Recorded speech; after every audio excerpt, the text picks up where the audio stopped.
The sun has left and forgotten me.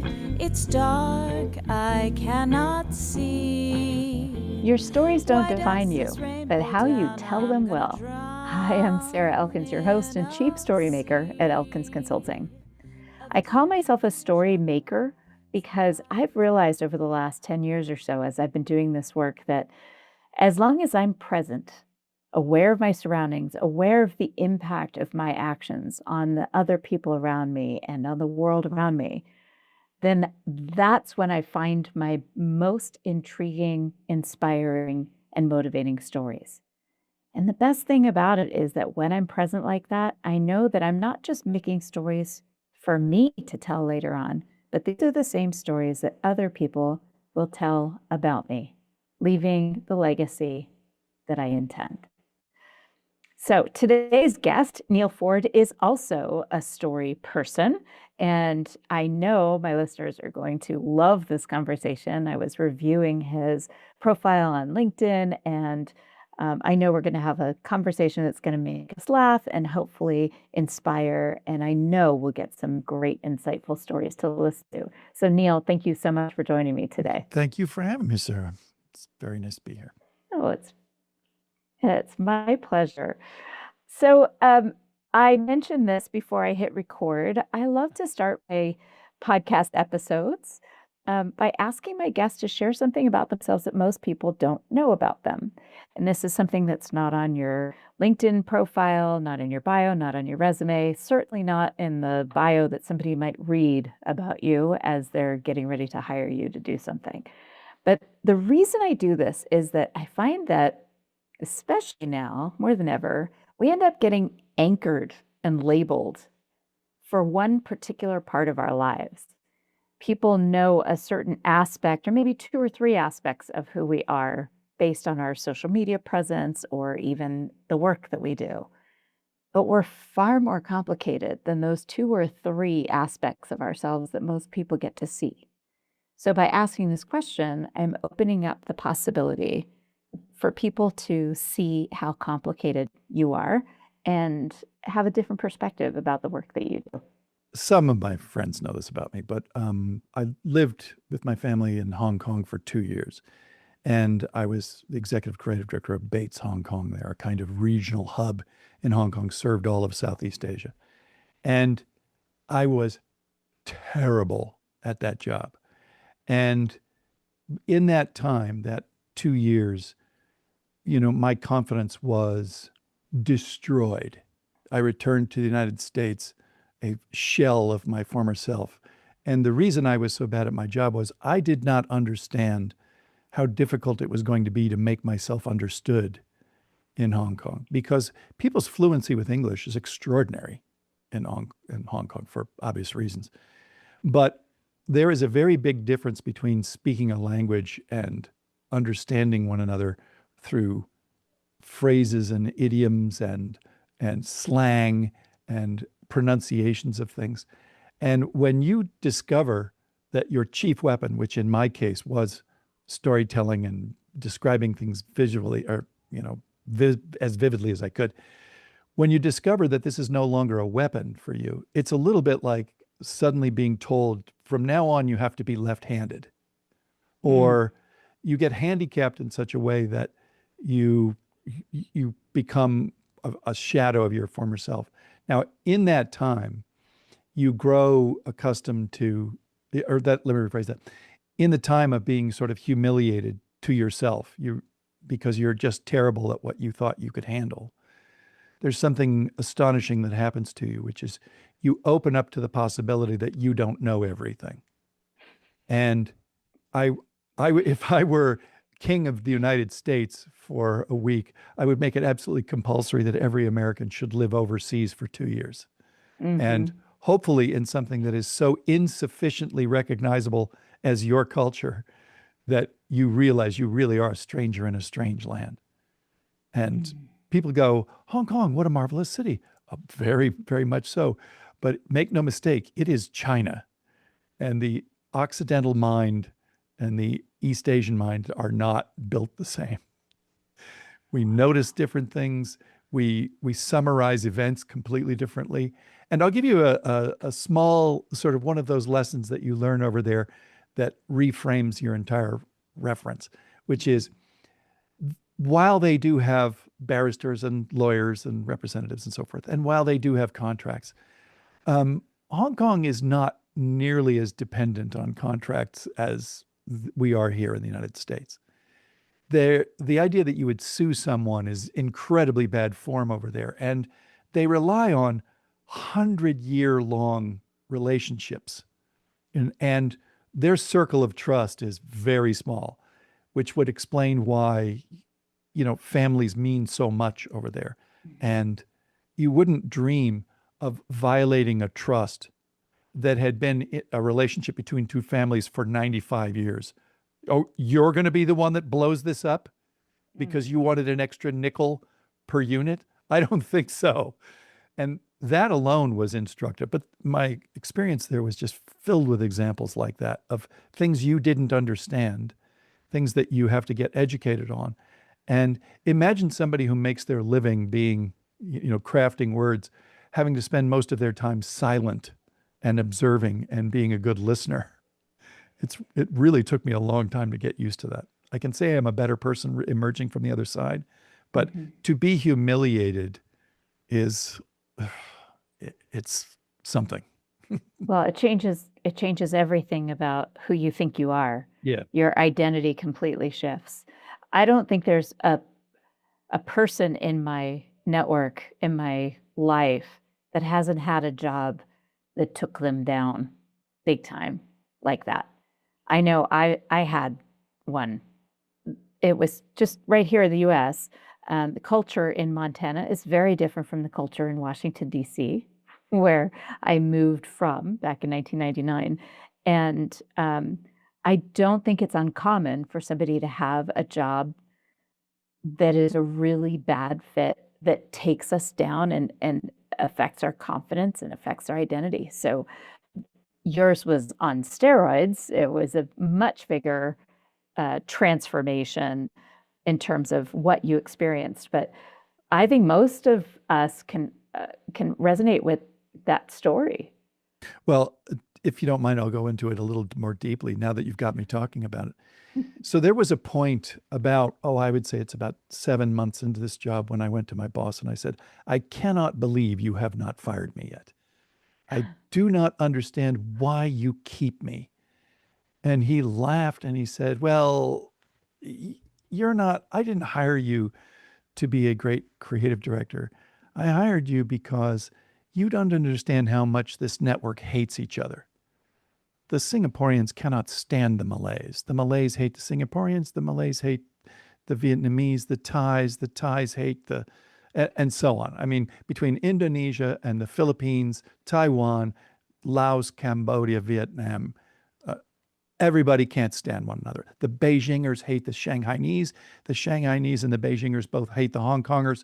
You get the idea. It is interior squabbling like nobody's Not business. unlike the Middle East. Similar in nature. And he said, now, here's the thing. All of those people that I just described, they look at you as a kind of well-meaning country bumpkin. You're a little bit, and he used the R word, to them, you're a little bit retarded. And that's a good thing because I learned two things from having you out there. One is you're the gasket out there between the sharp surfaces. You're the one they hate less. And because they hate you less, they would rather have you tell them something, or they would rather tell it to you than go right to the Malays and tell them this, because it's going to be nothing but squabbling. Now, the second reason it's powerful for me is I like to watch how they treat you, because it's a real personality test to watch somebody interact with someone they think is stupider than they are. And what it teaches me is who is mean-spirited, who is patient, who's accommodating. Essentially, you are a human trust ring.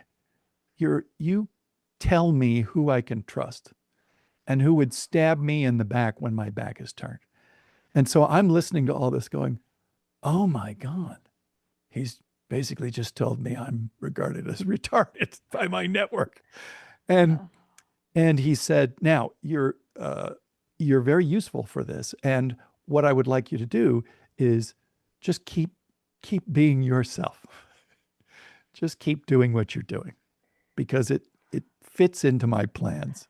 Well, that's very hard. Once you've heard that, you're like, Yeah. how am I supposed to act? Okay, maybe I am misunderstanding this, but I feel like there are two things that you just uncovered for me for the situation. One is that's brilliant that he understood that he could have this um, Switzerland in the Of a middle of his sort. business, right? Yeah, Like right. that's the relatively neutral, relatively Yeah. neutral. They hate you less. Although right now, I don't know. I think Americans are hated Well, unilaterally for. I played the role very well because ex- I walked in there thinking I was going to teach them win-win, Oh, okay, which okay. is So you which walked in not knowing, but you didn't know. But yeah. here's the thing: I am sure, based on what this man said to you, that he was giving you this gift of saying that not that they thought that you weren't very bright, and I guarantee none of those people thought you weren't very bright. They thought you were ignorant, which Well, is not the same thing. That is not the same thing. You weren't willfully ignorant. You there were weren't more than a few. choosing. Well, There were yeah, more but than you weren't choosing to be ignorant. You were trying yes. to learn what you could. You were I was a trying to. cliche. I was You're an a cliche. American who I didn't speak the exactly. language and understand the culture. I was a Sure. cliche, which was that I was a smiling, laughing. You know, they didn't when I would shake their hands, they're looking at me like weird, especially because an American handshake is a grip, Right. and they were not used to that. And they Because thought that's not their culture at that all. it was Right. very much like somebody from Texas walking into a Manhattan's, Soho club and announcing in a loud voice, "How's everybody doing?" Right. You're just like, "Oh, Lord, okay." Cliche. And Sure. and so I had these habits and misunderstanding, and over time you learn to adapt to the culture. Well, You hopefully, practice the some little people, things. you Like, you learned. well, I learned because I didn't want to be that moron. Exactly, but You there are know, others that don't. it But does teach you. Go ahead. Sorry, Sarah. I just feel like, man, I love this man for what he said. He was I clever. mean, because I've said that before, like when I was dating way back. I've been with my husband 30, almost 31 years now. Actually, 31 years this week. So, Congratulations. thank you. We've been married. It'll be 29 years in May. And one of the things I used to do when I dated, and I still do, but I didn't like put it together quite so clearly as that boss did. I tested the guys I dated by watching how they behaved around service people Yeah, yeah, that's a when good we'd go test. out to eat, right? Especially because I had lots of food service experience and I knew what it was like to be serving and bussing and hosting and working behind the counter. And so I always use that as a test. And another test was how did they talk about the women in their lives? Yeah, If you're bad mouthing your mom or your sister, I'm probably not going to trust you. I'm going to have a problem with that. yeah. So I did that. And now, as you said that, I was thinking about an experience I had. I was hosting an event called No Longer Virtual. And there's a guy in that comes to that every year who's he's different. He's neurodivergent, Okay. very smart, sometimes says things that don't quite fit, and sometimes could be a little disruptive because of that. Mhm. And I remember we were doing a whole workshop on diversity and inclusion. Mhm. And the woman speaking is a woman of color. And there were a handful of people in that room that were diverse and in the group of 40. And this woman was the facilitator was handling his disruptions masterfully. And I remember noticing people getting annoyed. I noticed I was watching people and their facial expressions when he would speak and looking at each other. And at the end of the thing, I said to the group, I want you to remember that diversity isn't always that visible. And we are in a room with some neurodiversity as well. And I just want you to remember that you're here talking and preaching about diversity, and some not being so open and curious about the Yeah. diversity that's right here in this room.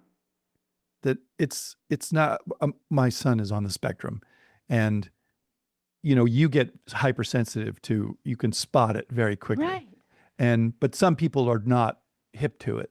And so they just think somebody's being disruptive, as opposed to going, oh, okay, well, they're on the spectrum. They're either Asperger's or and there are, one thing that it has taught me is that, and it's funny because now that we're hearkening back to my Hong Kong experience, what I have been taught again and again is to try as much as possible to really wait for their personality to emerge, wait for their real person to emerge. Don't hurry it along and don't make any judgments. To stay on the Hong Kong tip for a minute, I met one of the young guys who had worked for me in Hong Kong. I met him like 15 years later in New York. And it was a thrill to meet him on the street. And he told me all of the inside scoop of the things I didn't know and the people I didn't understand. And he essentially gave me an education on, here are the people that didn't like you, and here were the people that were ferociously loyal to you despite everything, and blah blah blah. And I had it completely backwards. Of course. And I said, Ron, why didn't you tell me any of this? And he goes, because, man, it wasn't my place. You were the head of the dragon. I can't tell you these things.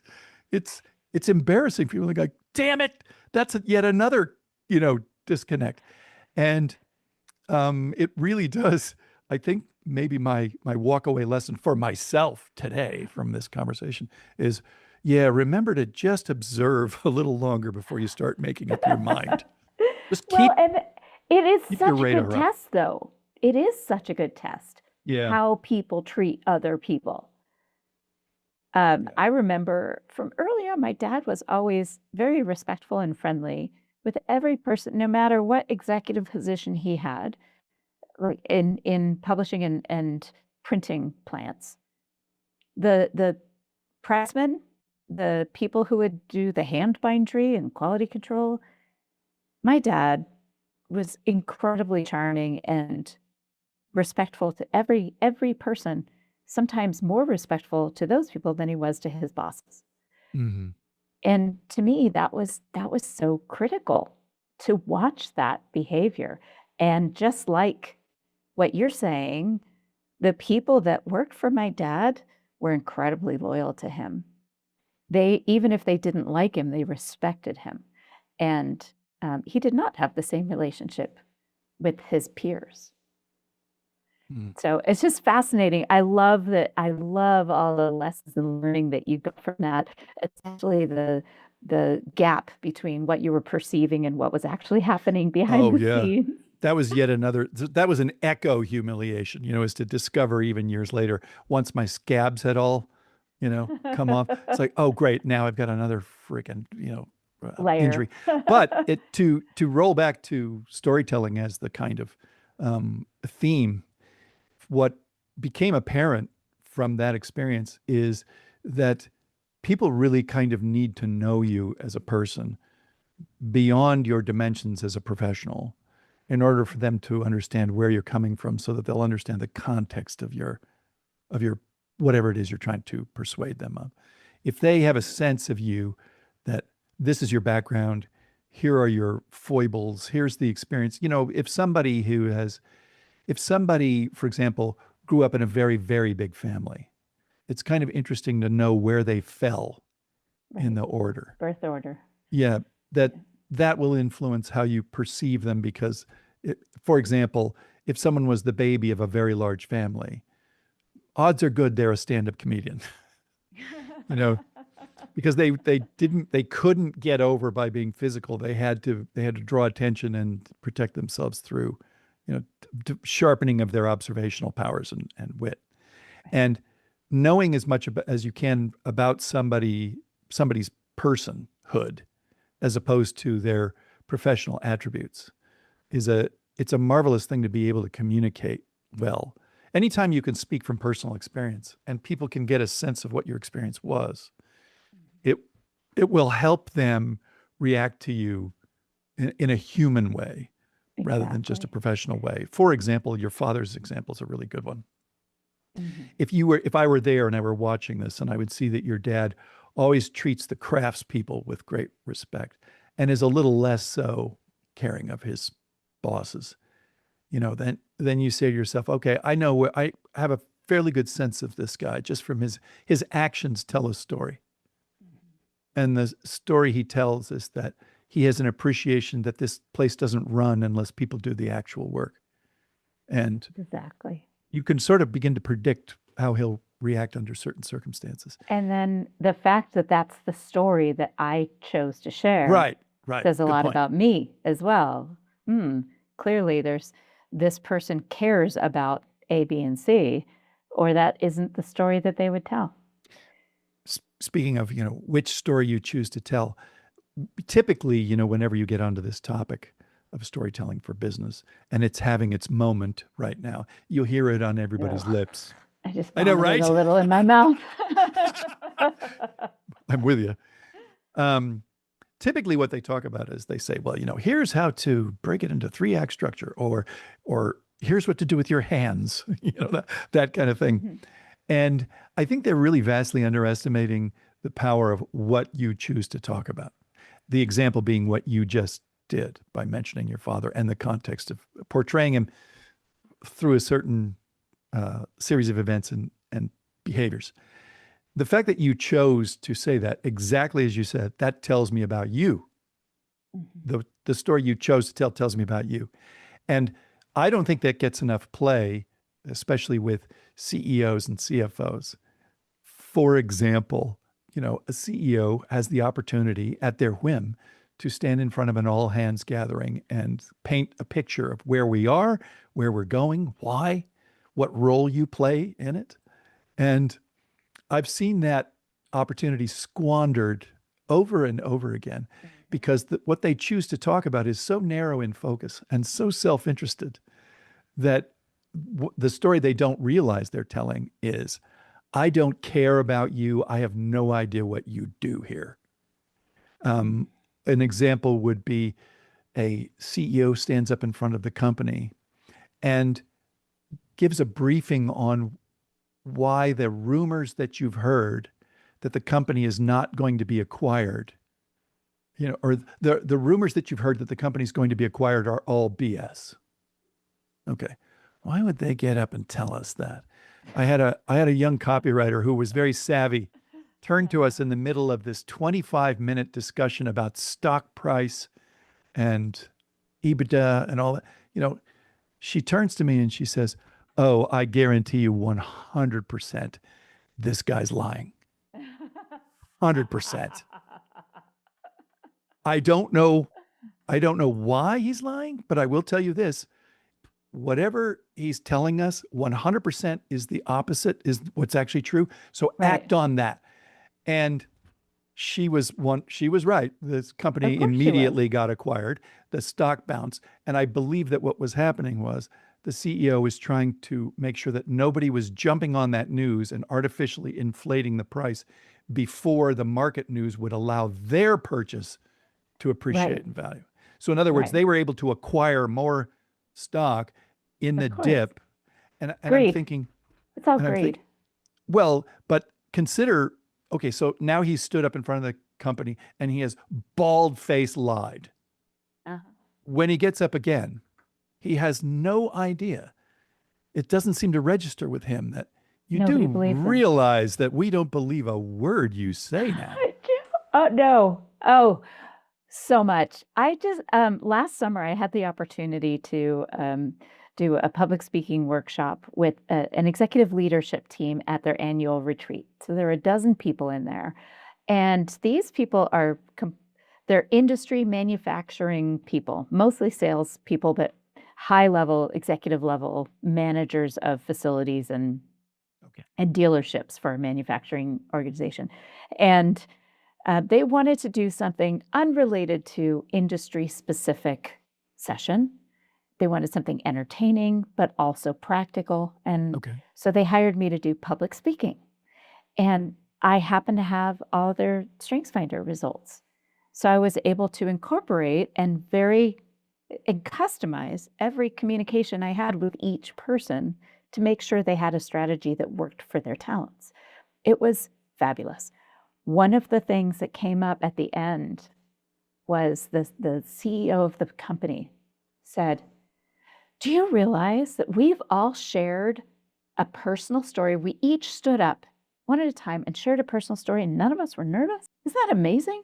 And somebody said, "I never realized how important it could be to share something personal in our meetings so that they know I care about them, so that they know what matters to me, so they know my priorities are my family first off, and that I expect them to have that same priority, that their family is their first priority." They, like 4 of them had these comments like, "I never thought about sharing a personal story at my stand-up sales meeting every week." But it's the same thing. The thing I kept saying during this half-day workshop was, the stories you tell about other people say even more about who you are than the stories you tell about yourself. Yeah, that is a big part of my evangel that I preach all the time, is that don't make yourself the hero of your stories, because there's this marvelous quote from George Orwell where he says, "No autobiography is to be trusted unless it reveals something disgraceful. Anybody who gives a good account of themselves is probably lying, because any life when looked at from the inside is really just a series of defeats." And that's like, hence my Hong Kong experience. Like, that's exactly. So, what just as you suggest, you're in the best shape when you talk about somebody else, but within the context of, the reason I'm sharing this about this person is I am inspired by something they did, or by observing them, I learned something. Instead of vilifying. Or just creating saying, a monster. And like, sometimes, speaking of creating a monster, sometimes you'll see this on LinkedIn, by the way, which is just horrific. They'll go, "I've always admired Dr. Martin Luther King Jr., blah, blah, blah, blah, blah, blah, blah. And that's why I am so good at B2B.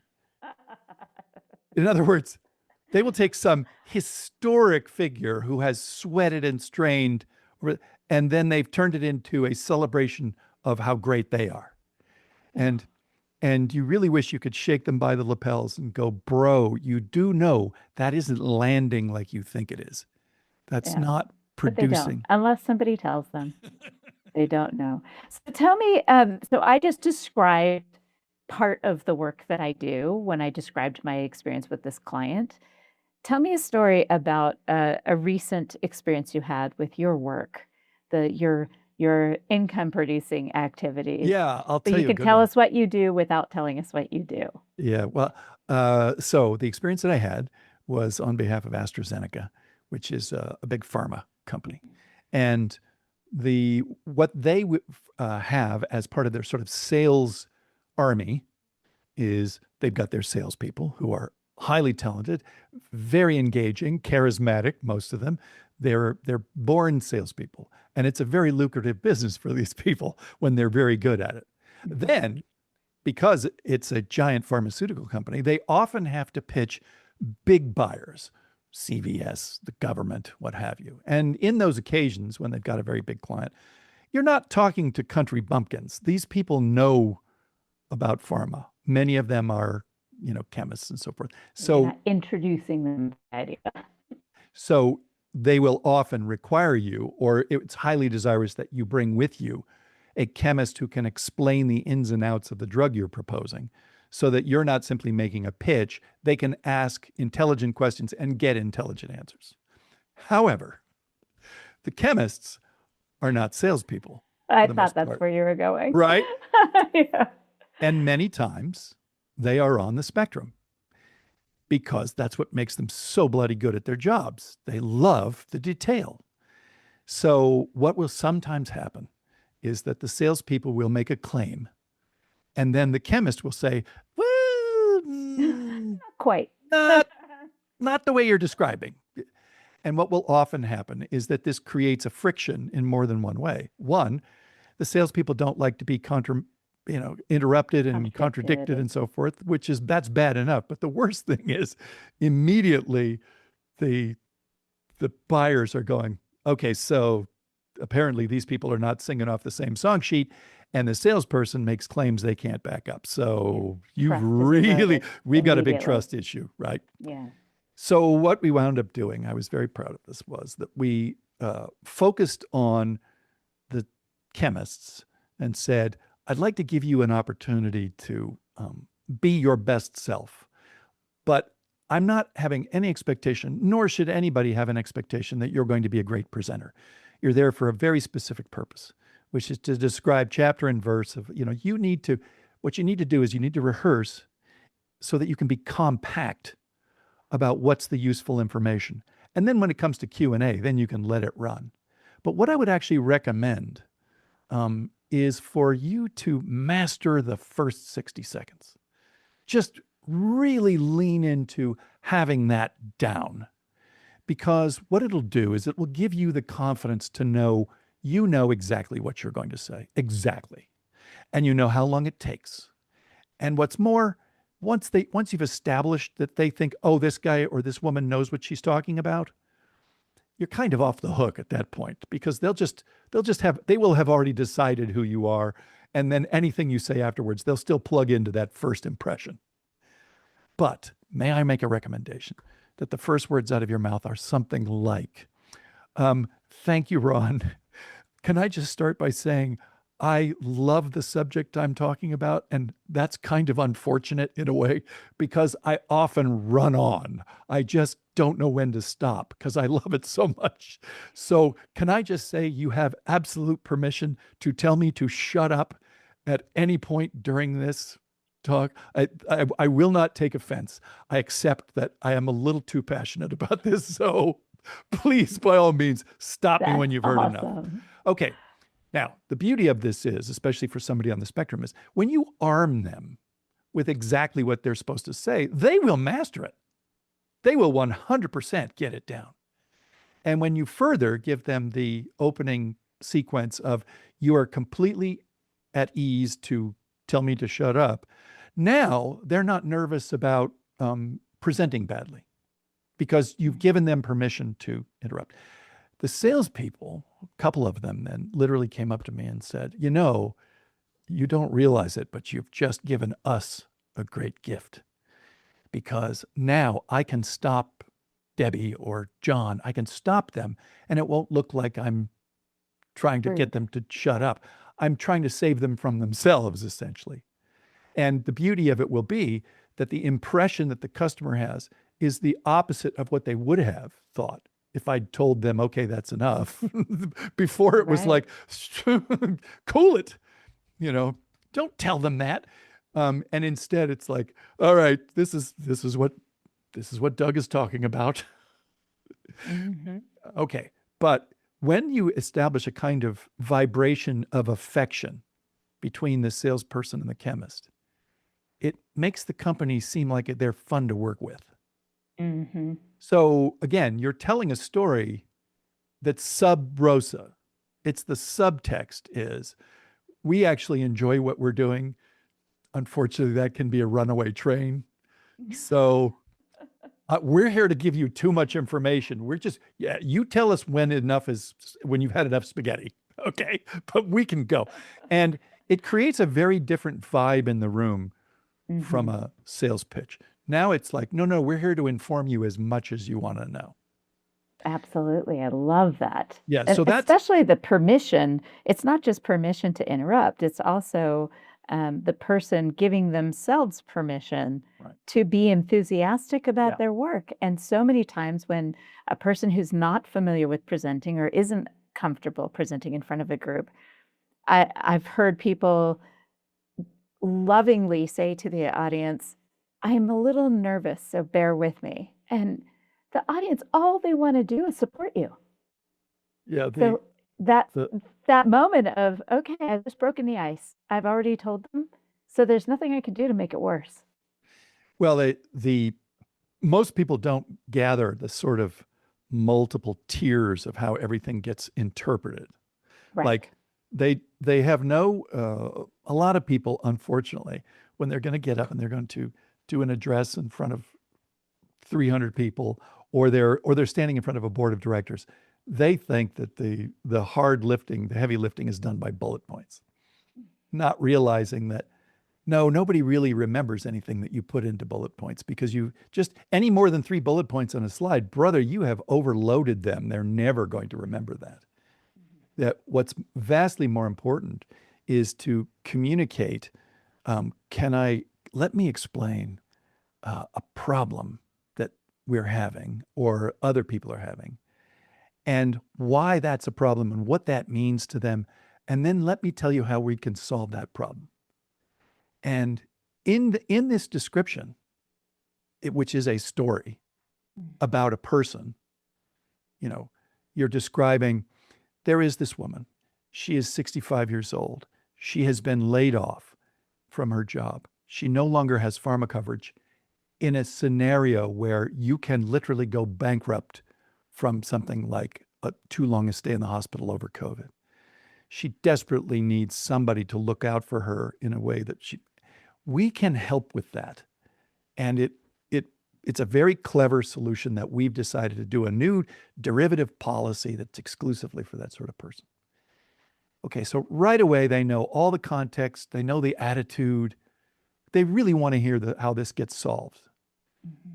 And you could just go, for people between the ages of 43 and 65, this policy. This is the most common blah, blah, blah. And this Yeah. is how it blah, blah, blah. And so what they don't recognize is how much easier it is to remember all of those bullet points in story form.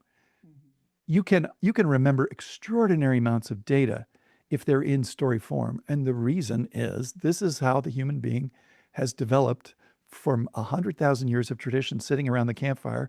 Back when we used to hunt bison with sharp sticks, we were still doing what we do now, which is we're literally around the TV talking about this and that. That's, eating dinner and chatting about our day. Guess what? That is a millenniums of experience in the human, and it's how we bond. And so go ahead. I want to come back to this experience that you had helping the salesperson and the kind of tag team and get more comfortable in the presentation. Did you get to sit in on any of that? No, I didn't, Okay. but I did hear post facto, and they said, yeah, that was a real bonus, and that the chemists especially were a lot less nervous about going into the room, because they had a very clear mission. They knew what their Right. remit was, and they knew what to say. And there's nothing quite so great. I want you to imagine, okay, especially for someone who is on the spectrum going on a date. You know how difficult that is, because now we're into territory where facial expressions are, so important, and which they're not great at. And, there's a series of handicaps that unfortunately they face. But if that same person, if they knew in conversation the 10 things to say to keep the conversation moving, and they committed those to memory, they're going to be a lot less nervous. They're going to go right to the playbook. And I think it's not just, it's people that have social anxiety, which isn't just people on the autism spectrum. They're, especially now, we've seen the statistics. Gallup has done a ton of research on this, is that we have a lot of people struggling with social anxiety right now because of the shutdown, because people got very comfortable being isolated. And now they're suddenly craving community, and there's so many people that are so lonely that they don't know how to take that next step. So the work you're doing isn't just helping this person, this chemist that's at work. It's helping this chemist when they're at home, or when they're going to the grocery store, or Yeah, and they may be anywhere on that autism spectrum. They could be super high functioning, relatively social compared to somebody else on the other end of that spectrum. They're still going to have the lessons that you taught them Well, for that event. one of the chief things that I'm trying to teach people is that actions tell a story too. That you've got to stop thinking about storytelling as I am now going to tell you the story of the tortoise and the hare. That's what most people think of when they think of storytelling, is that it's a specific once upon a time there was no Mhm. storytelling is how you come into the room and your attitude towards a customer and the which topics you choose to discuss. And the way, like a really good example of storytelling is okay, I want you to pretend that there is a young woman who's very new to a company, and she has been given the task of doing a status update for a client on the current state of their market, and then when marketing programs are going to be reviewed and so forth. And this young woman, not having any idea how anybody else in the company does it, she knows the clients are going to arrive at 3 o'clock. The room has been dressed beautifully with visuals that are on theme. There are place settings in front of everyone that has their name tag, a little snack particular to that person, and there's 3 little toys that they will be the purpose of those toys will be revealed during the meeting. When you walk in, there's wonderfully beautiful music playing that's again on theme. And then the room actually smells like something. It smells like vanilla because she's gone and gotten atomizers in order to make the room a pleasant odor.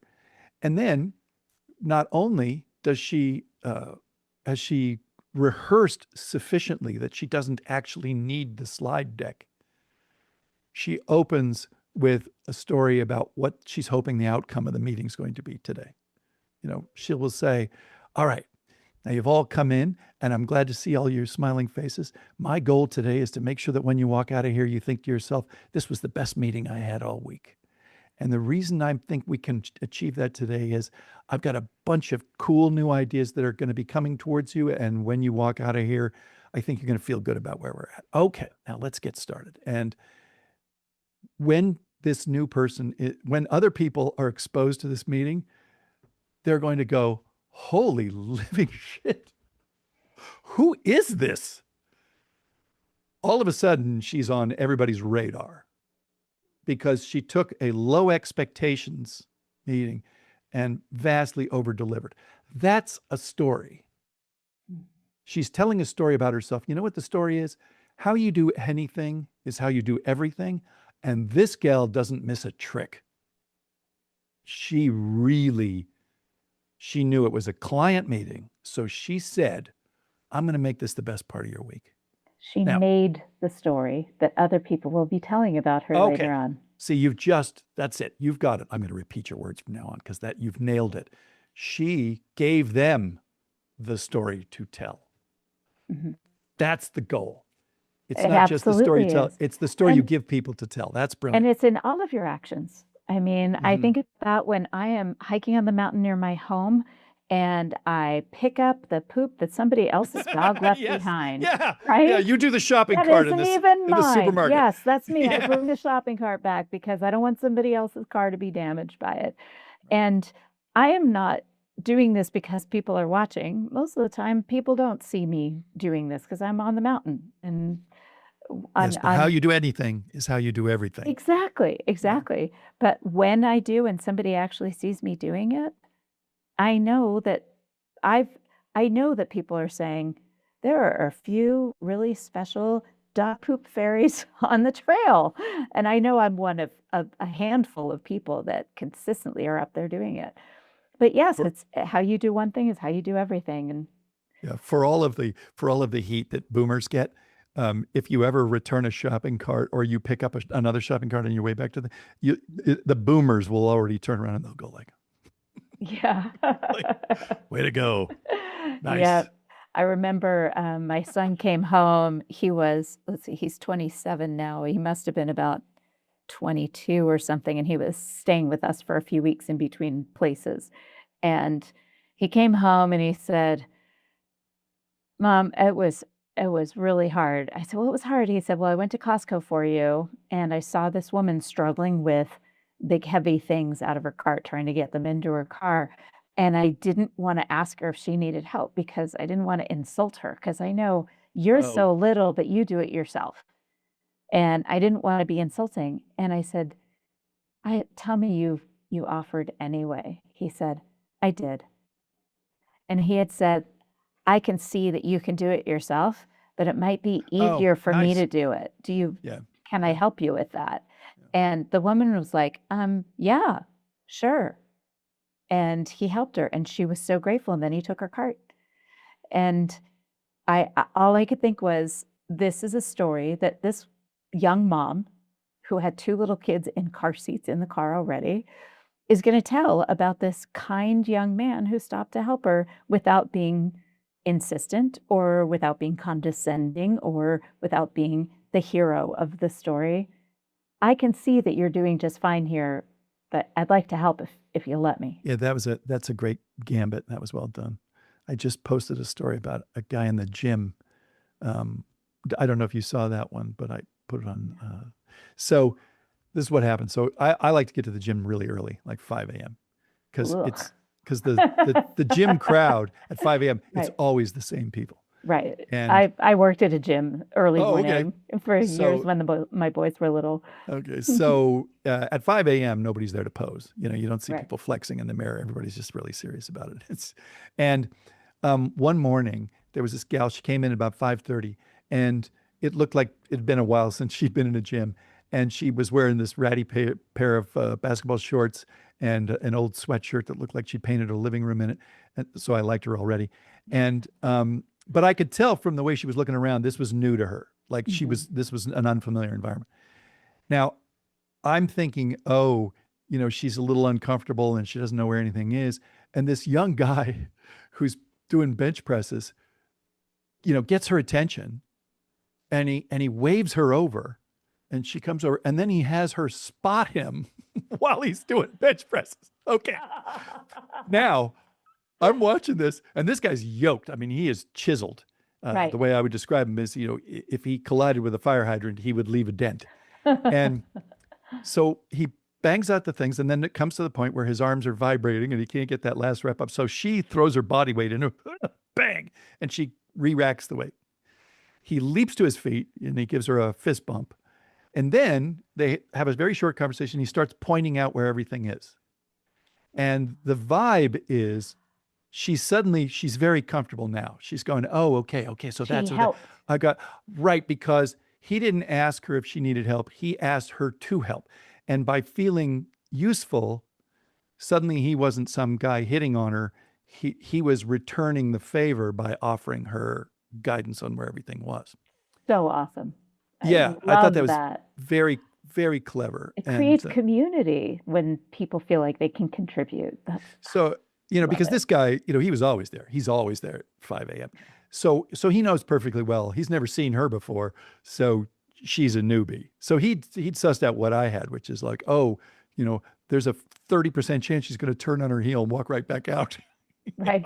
And how do you approach her without Yeah, being creepy or right. without being Well, condescending and mansplaining, especially right? big as he was, because Yeah. it's like, oh my God, here comes this, bro, this gym rat, you And know. he's kind. But it was much better than that, because he'd granted her a kind of imprimatur, which is, by helping me, I'm local to the place, I'm a fixture. So that means everybody else can just back up because you've got my seal of approval. It was very clever. And I know it was intentional because I talked to him later Of about it. course. Yeah. Oh, I love it. That's such a good story. I'll have to look that up and then share it later. Yeah. Nice. Nice. So, um, coming full circle, you are you come back from Hong Kong and your confidence is in the toilet. You're trying to decide what to do next. Who is a person when you think of that time in your life, that transformative time? Who is a person that guided you in some way, either in spite of, or as a guide that was helpful in a positive way? Yeah, well, that's easy. So my boss, Scott Gilbert, I had worked for Scott before as his sort of aide de camp when he started Team One Advertising. So I was his number 3 employee at that company, which went on to great things, launching Lexus in the United States. So what happened was I had worked for Scott, and then I wound up leaving and blah, blah, blah, and then I go over to Hong Kong. Now I come back. Now here's the circumstances of my arrival. Not only is my confidence shot, but they had promised me a job in the United States at a certain salary. So my wife and I are now shopping for homes in Los Angeles based on that salary. We've even, gotten our loan approval and so forth based on the pay stubs I'd been getting from Hong Kong. Right. Well, about 3 days after I arrive, and we have chosen a house, and my wife has done all of her work, and she's found a place for us. They tell me that they're only going to pay me half of what they promised me. So I announced this to my wife. I go, Bad news, honey. So this is what she says to me. Well, we are not losing that house, so you better figure it out. So, if I came here for sympathy, I'm not going to get any. I like her. Okay, right. Get off your ass. Stop Yeah. licking your wounds. So, right. Well, what happened was that one of my old partners who knew Scott, I cried on his shoulder about this new development, and he got to Scott. I get a phone call from Scott. Hey, what are you doing for breakfast tomorrow? And I go, I don't know what I'm doing, but if you'll pay for breakfast, I'll show up. So he goes, okay. Well, he heard the whole story before I got there. And he says to me, so I think it'd be great if you would come work for me. We just have to work out how much I'm going to pay you. And so I took this napkin and I wrote down the mortgage payment on the new house. And I go, this is the mortgage payment on my wife's new house. If you can match this and $100 a month, that's what I need. And he goes, and he laughs and he goes, yeah, I got you covered. I can do better than that. So he's been my guardian angel for decades, this man. I cannot say enough nice things about him. So tell me, I'm going to interrupt you again. Sorry. I don't know. I'm like, my brain is going into all the aspects of the story, of course, because that's what I do. I'm imagining you're just so filled with relief. There's no room for happiness. You're just so relieved to have something. That's how I feel when things go sideways and I finally have some relief. And like my sister, when I had something going on, my sister said, you must be so happy. And I was like, there's no room for happy. There's just no room for happy. So you're filled with relief. Your wife already knew. She wouldn't have said that if she didn't already know that you were going to come out smelling like a rose. But what is the time where I'm going to give you like an example here where you have this traumatic response to something shortly after that ends up being completely different than you anticipated. And here's where I'm going with this. I had left an abusive boss, moved to a different job, and I had been licking my wounds. My confidence was in the toilet. I took a job that was a third of my salary because I needed health insurance. My husband had just gone solo, so we needed health insurance. I'm getting paid next to nothing. I walk in, I'm doing a good job. I'm doing the best I can given what a low job it is compared to my experience. And I got called into my boss's office and I am panicking. My face is beet red. I walk into her office and I sit down and she closes the door behind me. And I have this total traumatic response. My heart is pounding. I'm like, great, she's going to fire me. I'm in trouble. She's going to yell at me. My previous boss had actually yelled at me in the office. It was that bad. So I'm like freaking out. And she hands me a paper, a document that she has signed. And she said, here, this is for you. And I look down and it's this whole story about how I've contributed to this project in the short time I've been with the organization. I'm getting a $1,000 bonus, which state agencies don't do that. Got a $1,000 bonus. They're changing my job title and they're giving me a raise. And I remember looking at her. My eyes are huge. They're like saucers at this point. I don't even know what to do with this. It's like this, it's like turning on a light switch from pitch dark, right? My expectation was so different. And she said, "All right, you can go." I was like, thank you. Thank you. Thank you. And I walk out and I went and I sat down at my desk and I turned my back to the rest of the office, which like luckily was very quiet that day. And I'm facing the wall and bawling my eyes out in relief. That's when I realized how traumatic that experience was in my job before that. So what was your moment? It may not have been quite as traumatic or ridiculous and dramatic as that, but what was your moment where you're like, "Oh, this is okay. I'm not a horrible employee. I'm a good person. I'm smart. I can figure this out." Well, we had the advantage in advertising is, you can, if you win a big piece of business, it's very restorative to your sense of self-worth. So we won a really big piece of business against all odds. And I was part of that. And unfortunately, that sort of thing can go to your head. So each of these rays of sunshine comes with a cloud, and every cloud comes with a silver lining. And but for a brief shining moment, I felt like I was a worthwhile human being. I wish I could say that in the case of, like, we get back to the United States and we buy a house, and my wife says, "Well, you better figure this out." And then literally like 2 days later, I'm walking back in the house. Okay, well, that's settled. Like, got that.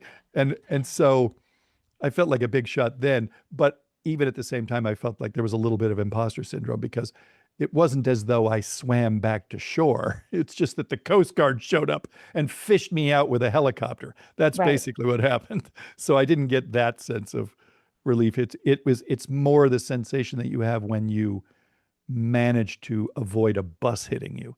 The case of winning a big piece of business, though, you finally feel like you're worthwhile, because by objective measures, you scored the game-winning It goal. wasn't charity. Yeah. Right.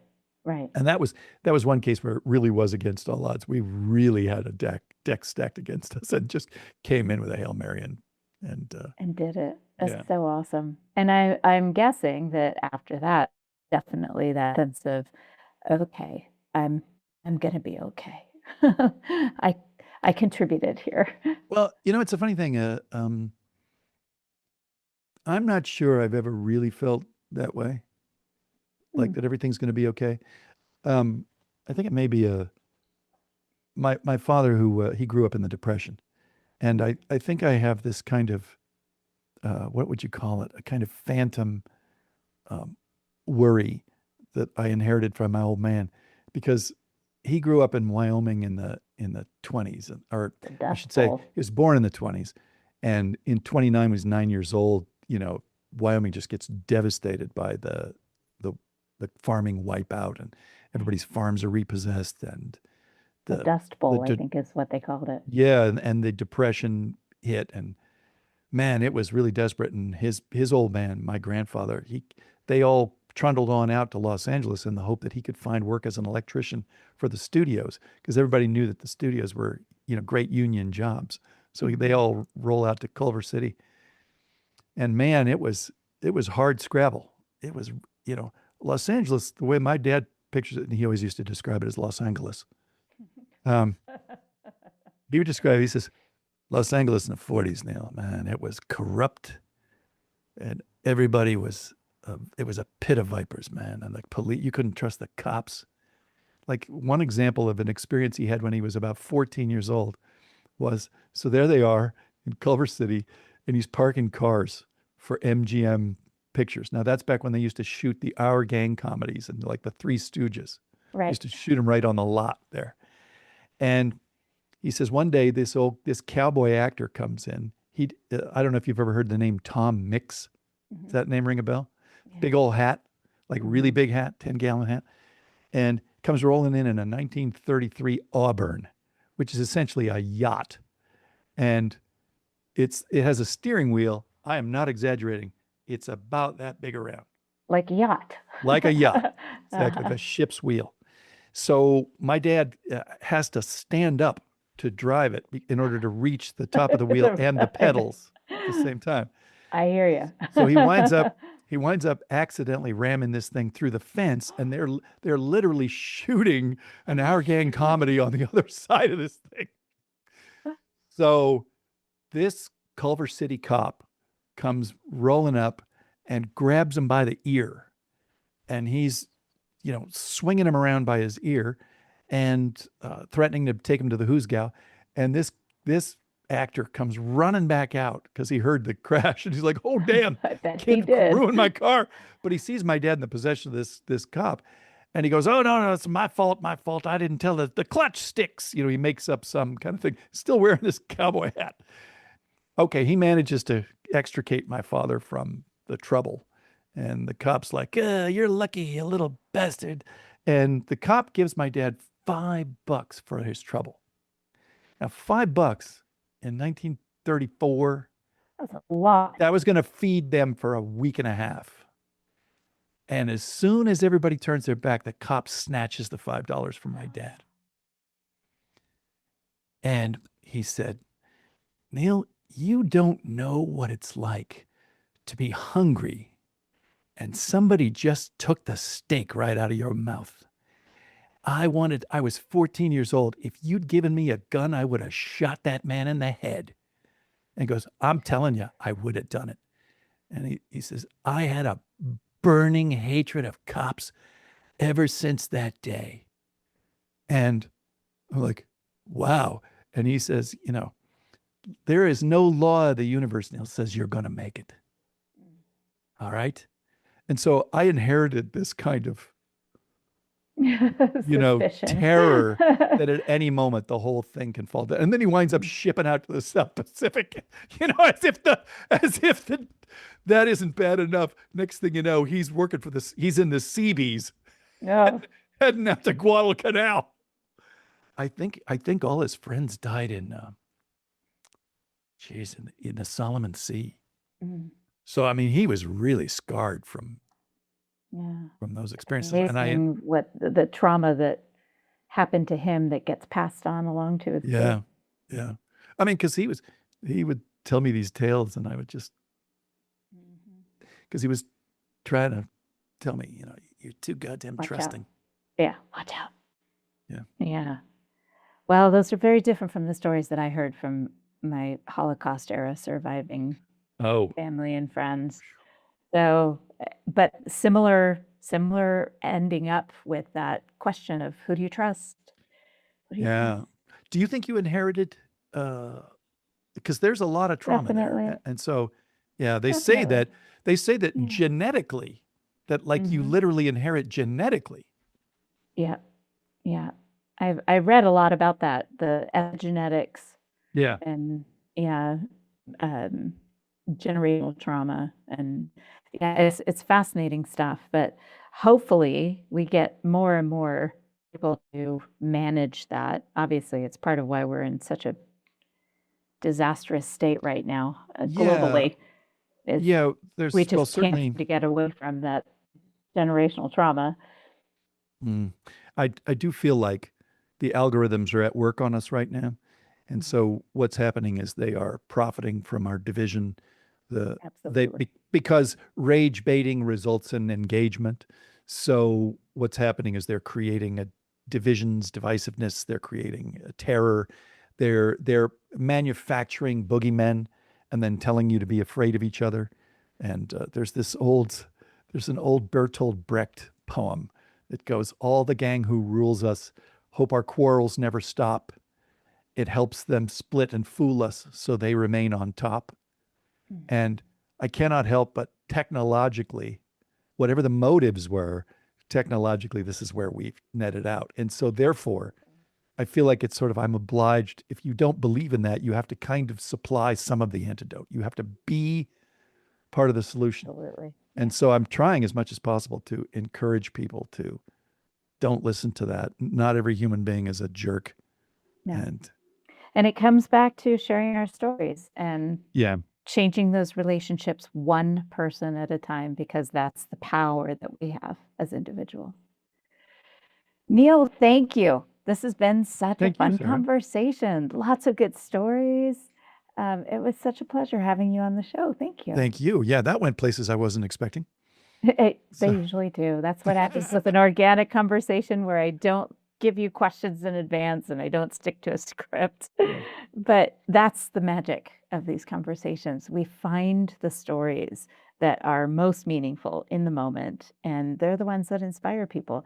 It's rarely the big, I met a celebrity or I nearly died stories that really connect you to people. It's those moments in time where you planted a tulip bulb and had no expectation of it coming up. And then all of a sudden it popped up, and then there was snow on it. And then today I actually saw that tulip bulb open up after the snow stopped. So those are the moments that are meaningful. Thank you. Well, thank you for having me. Listeners, now it's your turn. I am really curious about what you will do with what you picked up from this conversation.